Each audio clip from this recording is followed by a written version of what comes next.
welcome to our very first video series where we talk about the biggest information technology scandals this world has ever seen.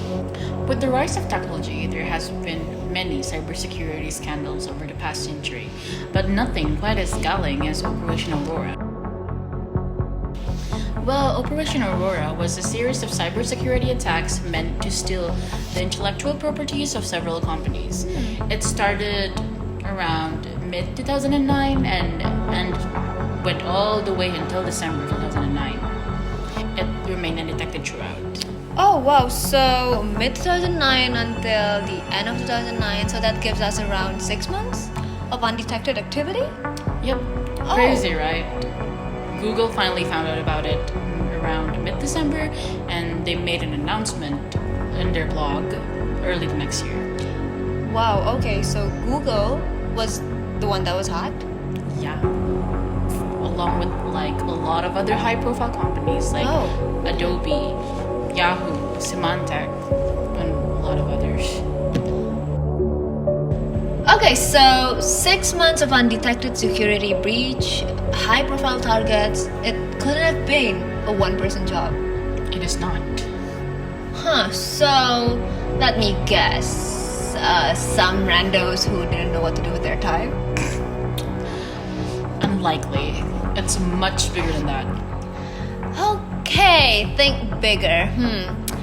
Cyber criminals who wants to extort money from the companies? You're pretty close. They're actually a state-supported cyber criminal group based in Beijing, China. Wow, okay, state-sponsored. Wow, kind of scandal. So, how exactly was the attack carried out?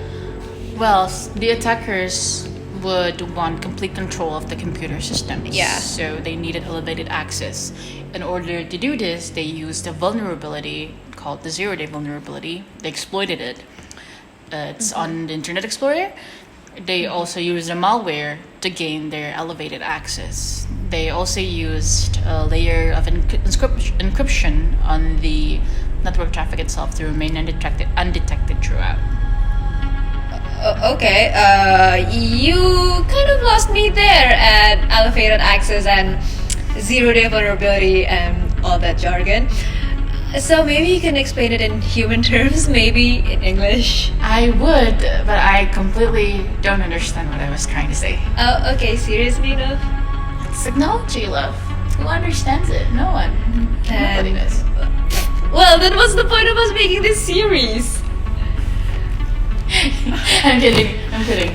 So, zero-day vulnerability is a weakness in a software where the software makers themselves don't know that this weakness is present. So, what happened after the operation itself? What was the impact it brought to everyone?